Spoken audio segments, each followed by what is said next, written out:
All right, Algebra 1 students, thanks for hopping into this Monday's first lesson of the week. Here we see in Lesson 13, our emphasis is going to be taking a linear table and turning it into a linear equation with and without context. So let's hop right in. It says, in this lesson, we will look at turning we're going to say here, a story into a completed table, then into an equation. Okay, this is kind of a wrap up of kind of putting together everything linear. We'll see graphs this week, equations this week, tables this week, and stories, which we call context. We want to be able to go from one to all of the other three. And that way, when we move forward next week and after Thanksgiving break, so that we can do that when we have maybe more than one equation given in a systems, or later in the year when we have some things that aren't linear. We'll hear quadratic, you'll hear exponential, you'll hear absolute value, cubic, many of those things. So we're kind of wrapping up this idea that we can take one of these, turn them into many others. So let's go ahead and continue on with lesson 13. So what does it look like when this is done? It says, remember, sometimes we are given context and sometimes we are not. We can always create an equations for these regardless. So either way, whether or not we have a story, we can come up with an equation. We'll see that today for both. Here's example number 1. It says, Gavin accepted a new job at a company with a contract guaranteeing annual raises. Well, that's nice. If you can ever get a job that guarantees an annual raise every year, not a bad idea to consider that. It says Gavin will get a raise of $3,000 every year and has a starting salary of $40,000. Make a table of values and then write an equation for S in terms of N, representing Gavin's salary after working N years for the company. So we get this table given to us here. It has it broken down into the number of years of the company and Gavin's salary in dollars. The number of years of the company is 0, 1, 2, and 3, and we need to figure out how much money he's making in each of these given years so that we can create an equation to figure out what his salary might be down the road. So 0 years. Well, we look up above. We have these two. This is the $3,000 raise he gets every year, and this is his starting salary. So if he's worked at the company for 0 years, okay, we got to choose one of those, and that's that $40,000. So he makes $40,000 when he gets signed on, and he has not put any time yet into the company. Now, every year, he's making $3,000 more. So we just essentially need to just add $3,000 onto each one of these. So this would be $43,000 after working there 1 year, $46,000 after working there 2 years. Right? We repeat this process. We repeat it again. This would be $49,000 for working there a third year. So now we need to take these two things, right? This is what I started with, and this is how it's changing, and turn it into that equation. And it gave us the variables S and N. So we're going to say his salary is $40,000 plus $3,000 every N, which stands for number of years working at the company. Right? So, and then we can plug that in. Say that I say, hey, if you're going to work at this job for 20 years, what is he going to be making 20 years from now? Well, we would just have to take 20 and plug it in right there, right? We could say his salary is his $40,000 plus, whoops, one more zero there, plus $3,000. You don't have to write this down in your notes. 3,000 times 20, right? We could find out that 3,000 times 20 should be, what is that, 60,000 plus his original 40,000. So we would say after 20 years, he makes 100,000, right? That's something that, some students say, why are we doing this? Well, the why right there is because it can help us come up with that equation in that situation to help him out finding something down the line. Nonetheless, hopping into example 2, let's rock and roll. It says Austin was given a box of assorted chocolates for his birthday. Each night, Austin treated himself to some chocolates, right? Sounds like he deserves it for his birthday. Austin ate 3 chocolates each night, and there were originally 30 chocolates in the box. Make a table of values and then write an equation for C in terms of T, representing the number of chocolates remaining in the box T days after Austin's birthday. So again, we want to pay attention to this guy right here. We know that he's eating 3 a day, and he started with 30, right? So days after his birthday, 0 days after his birthday is the day of his birthday. We know he has 30. We know he's eating 3, so we know he's losing 3 every day. So on day 1, 30 minus 3 is 27. On day 2, we repeat that. That would be 24. On day 3, we repeat that, and he is at 21. And so on and so forth. So again, maybe he's wanting to figure out, well, how many days do I have until I run out of these chocolates? We need to create an equation that could help get him a fast answer to that. So we put all this together and we say C this would maybe be the count remaining, equals his 30 chocolates that he had minus 3 every T days after receiving those for his birthday. Pretty basic there. Again, I could say, hey, will he have any chocolates left after 9 days? You could plug a 9 in there. You don't have to write this down in your notes, but we would do something like C equals his 30 minus 3 a day for 9 days, right? 3 times 9 is 27. 30 minus 27 is 3. So we would say, hey, after 9 days, he has 3 chocolates left, something like that. Let's hop it down to the second part of the notes. It says, okay, so what if there is no context, right? Sometimes imagining that there is, or what was I thinking here? Or creating is a helpful way to convert a table into an equation. So sometimes it's nice to just like make up a little story in your head, like, hey, this is the context given here. So let's go ahead and dive right into example number 1. It's essentially like these ones up above. We just never had a story. We hop right into the table. Here's the table. It says X is 0, 1, 2, 3, 4, and Y is 9, 12, 15, 18, 21. A couple things to notice. We always want to look at the 0, right? On 0, I'm going to make up a story here. We'll call X days, and we'll call Y money. I'm just completely making those up. It could have been anything. It could have been hours and dogs at the dog kennel. I don't know. You can kind of make it what you want, but giving it a story kind of helps you come up with some of these things here. So I want to say on day 0, we start with 9. Okay. And then what's happening every day, right? We increase a day. It's increasing by 1 up here. That's very helpful. We'll talk about that in a little bit. It's increasing by 3 down here, right? That's plus 3, plus 3, plus 3. So we need an equation for that, right? So it uses Y and X. So we can say this, our Y is, right?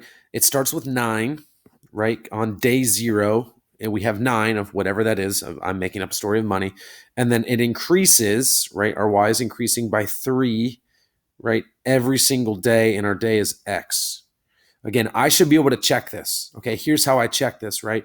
This is day 3. On day 3, we have 18. It tells us that. I don't know what. Again, I'm saying days. I made that up. But how do I check and make sure I created the right equation? I should be able to plug 3 in for X here and get 18. Let's check it out. Y equals 9 plus 3 times 3. Well, 3 times 3 is 9, and 9 plus 9 is 18. We created an equation that works there. Always nice to go ahead and just check that out. Let's hop down here to example number 2 right here. So we see again a table. We notice that these are increasing by 1.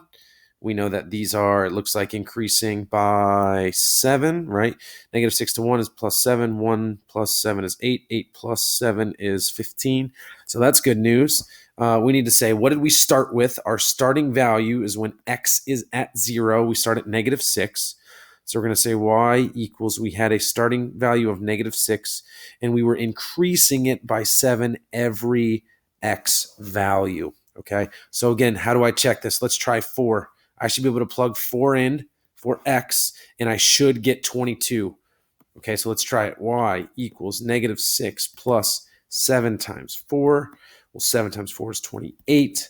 And 28. And negative 6 plus 28 is 22. We know that we came up with a correct equation there because our X value gave us the correct Y value. Let's hop up here to example 3. A big difference that we see, very, very noteworthy, is this. We don't have our starting value. Our starting value, again, I'm going to choose another color here. Let's go with purple, is this. When X is at 0, what is Y? When X is at 0, what is Y?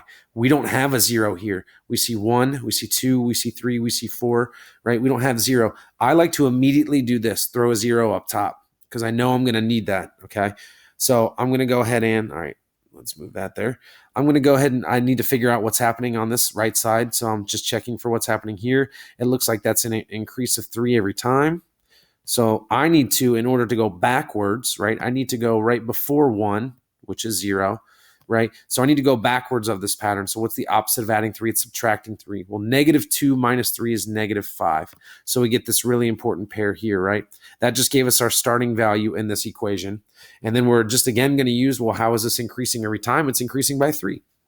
So we get this. We're going to go ahead and say Y equals negative 5 plus 3X. Our X, every time our X moves, it brings our y up by 3, and we started at this -5 there. Okay, we had to go find that starting value. Let's go ahead and check and see what we have here for example 4. Okay, example 4, we see that our y has some kind of change happening and our x is increasing by 1 again. We like those, but we notice we don't have a 0 again. Throw a 0 up top immediately. Okay, so we can go ahead and say, well, what's happening in this pattern? It looks like this is decreasing by 3, -3, -3, -3. What's the opposite of -3? It's the addition of 3. So what's -7 plus 3 would be -4. We're going to go ahead and use that point. That is very important there. Okay, so we have, when I create this equation, I need to know where's my starting value. I just found it. And how is it changing every time? We found that earlier. I have y equals -4 minus 3 x. Every time my x increases 1, my y changes by -3, and I started at -4. All right, continuing on below, these get a little bit tougher.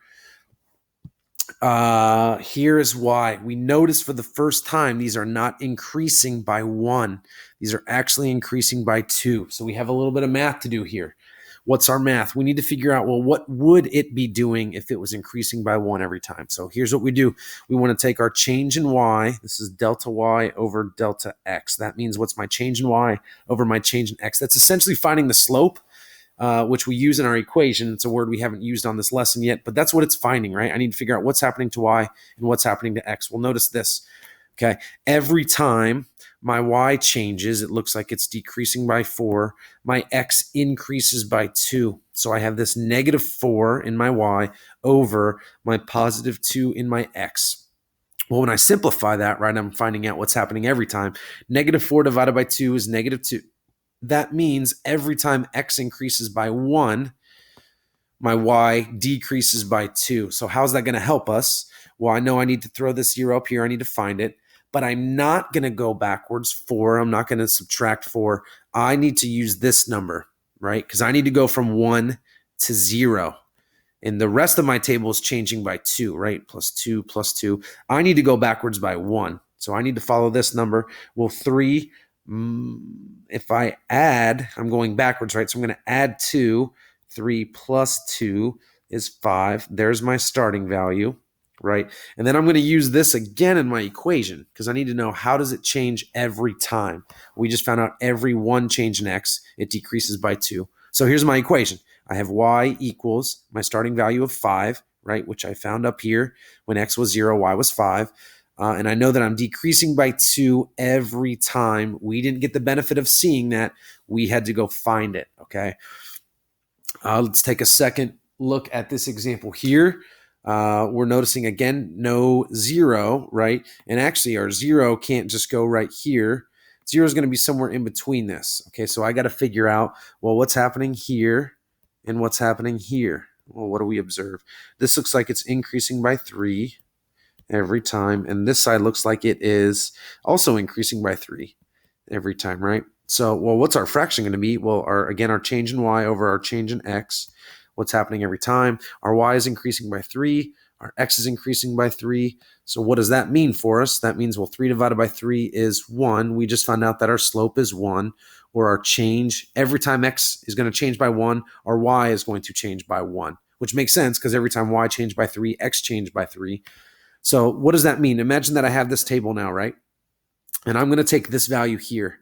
This is pretty helpful. We have 2 and we have -2. Well, imagine that this was then a 1 and a 0, right? So what's happening here? This is decreasing by 1 every time. And this side, we just found out, is also changing by 1. So this would be going, and it's increasing as we go down. So it's decreasing as we go up. This would be -3, and this would be -4. So there's my important starting point, this -4, right? So we can say y equals my starting value of -4 plus, because I'm increasing as I go down, right, by 1x, right? We found that 1 here by finding my change in y over my change in x. I think that is all. on this lesson. Do we have anything below? We don't. Okay. So again, a big part, sometimes we get a story and we can create a table and we can take that into an equation. And sometimes we're given no story and we just find out, right? What is my y when x is 0? Sometimes we're given it. Sometimes we're not. And we have to find it. But we create that equation for many, many purposes. Thank you for following along today. And I will see you on lesson 14. If you need any help on your practices, let your teacher know.